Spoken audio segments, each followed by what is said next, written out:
Alright guys, I thought I'd give you a Forgeside chat. I just got back from the Fredonia show, a 3-day show. Actually this video has two parts. I'm going to call it the Amish, or Amish. I'm going to call it the Amish challenge because there's an interesting story that's going to follow this. But the Fredonia show, let me give you an update on that. It was 3 days. I did about 500 less than my blue sky number was you know, that I was hoping to get. So I'd say that's pretty good because blue sky is blue sky, you know what I mean? Very satisfied. Long 3 days of a show. Actually, I just got back. I'm in the shop. I haven't even gone home yet. But one of the things, you know, people ask, you know, was it a good show? Did you do well? Did you not do well? It's like, how do you gauge that? I think I've only done like 6 or 7 shows. Different towns, you know, are going to do different things. So I decided on the way back home, I created a metric to judge the shows. So in this 3-day show, during the show, my revenue, all right, so I still have cost and all that kind of stuff, was $46 an hour per hour of the show. So I don't know, to me that sounds good. It's not what I made, it's not my salary, but $46 an hour in the show. So there's a metric we can use. Just take the total revenue, everything, total revenue divided by the number of hours that you sat at the show, and I think that's a good way to judge it. Now on to the story. The show ended Sunday. Today's Monday. Today, it was Fredonia's back home where I grew up. So my folks were around. I spent all 3 days with my folks. But my dad knows a lot of the Amish.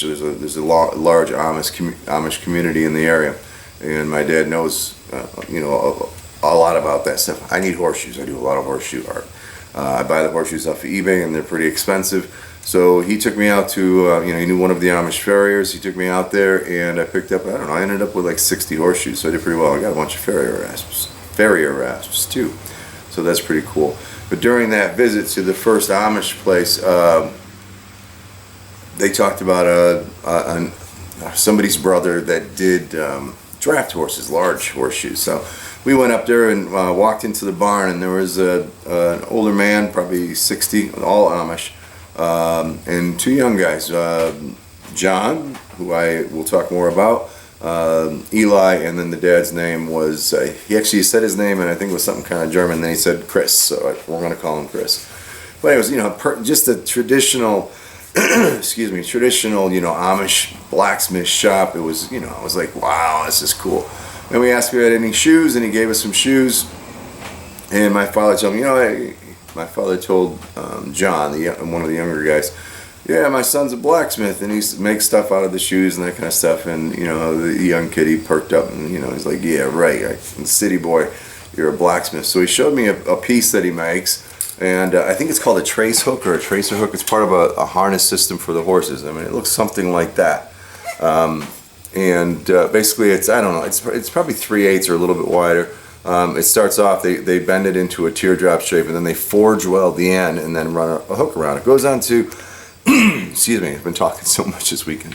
Goes on to the harness system of the horse, and the chain goes in here, which connects to the, I guess you'd call it a trace. I don't know, I'm sorry that I don't know this stuff, on the horse harness itself, and it pulls the gear. So, you know, he picked that up, and he said, yeah, I make this. And I said, well, how long does that take you to make? And he said 2 minutes. I'm looking at it, forge, welding, bending, and drawing out, and it's like, oh my gosh. And ultimately, and this is like, it caught me off guard, it turned into a challenge. He goes, you know, you want to race and see if you can make this? And I'm like, oh man, I'm going to look like a moron, right? Because here I'm dealing with an Amish blacksmith with, let's see, he started forging when he was 14, he's 23, so we're almost like 9 years experience.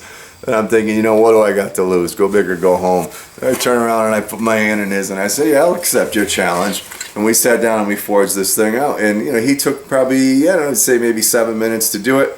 And I turned around and did it, and it took a little longer. We'll call it 8 minutes. So I looked pretty good, and I was quite pleased with myself. So, again, forge weld the 2 pieces together, and then bent that up into a hook so the chain can slide in there. I think it's called a trace hook or something like that. But I just wanted to share that story with you. I thought that was pretty cool. It was like an affirmation for me. You know, if you follow me at all on the Facebook groups, I don't like to call myself a blacksmith. I mean, I have to because that's what people understand. But I'm not trained, I haven't gone to school, I haven't apprenticed. So for me to say, yeah, I'm a blacksmith, I feel, I'm not sure if I am yet or not. Less than 2 years. I mean, next month will be 2 years of experience with it. But to sit there and go head to head against an Amish blacksmith, and what happened was,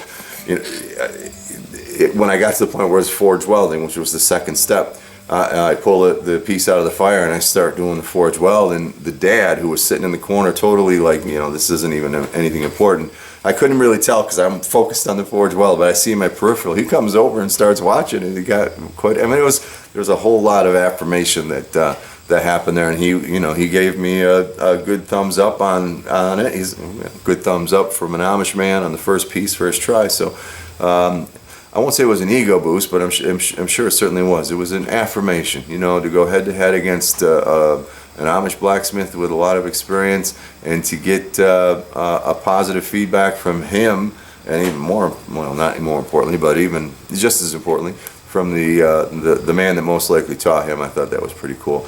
On the way out, my father said, "Hey, why don't you show them some of the stuff you make?" I'm like, "Oh man, they're not going to think anything about this." And I'll be damned if we didn't spend about, I don't know, 20 minutes, maybe half an hour, going through the things that the things that hadn't sold, and I pulled those out. And I'll tell you another affirmation. They had three Amish dudes who work to live, and that's something that I really, really appreciate. Sitting there, blacksmiths, right?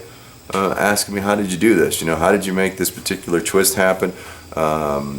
How did you get the steel so shiny? Things like that. Very much the questions that are asked in the YouTube video, and to have, especially the older man who obviously has experience, to get kind of that nod of appreciation. Of course, there was a couple times he's like, no, too much work. So it's that's like a thumbs up for you. But it's at the same time saying, am I putting too much into some of these things? But in the end, I showed him the Conestoga Playmate, which I haven't shown you yet. Look it up online. It's a traditional 1800s style puzzle, and they were quite intrigued with that being a simple puzzle. So we ended up doing a trade. So I traded him my Conestoga Playmate for one of the horseshoe puzzles that they make, and I don't know. It was just an awesome experience. Really awesome experience, and a great affirmation for me, so I'm really glad that happened. I'm back. I got a messy shop to clean up. Holy cow, I worked right to the wire trying to get stuff ready for this show. Very pleased with the show. I think we did very well. Not super excellent, but very, very well. Clean up the shop, get ready to go. My booth at the show was in a spot where there wasn't grass. It was right on dirt, and they had straw down, but holy cow, the dust that got all over it. If you look at any of my show pictures, I use white tablecloths underneath my pieces because it makes the pieces pop out. When we picked the pieces up that didn't sell, it was like a murder scene. I mean, it wasn't body outlines all over the table, but it was outlines of pieces that I had made. It was really, really dusty. So I got to clean all that stuff up, get this shop cleaned up, and then we're going to come back pretty quick with, I think, a knife. I think it's time to do a knife. We haven't, a new knife, I mean. We haven't done a new knife in a while, so I think that'll be the next video. Stay tuned. Just wanted to share that story with you. That, an Amish challenge. He went. We stood toe to toe in a friendly way, and I think I did okay for a city slicker software engineer with 2 years experience. And I learned something new. This is called a trace hook. Well, I don't know for sure what it's called. I know what it does, though. Part of a horse harness, the Amish challenge. Stay tuned. We'll catch you in the next video.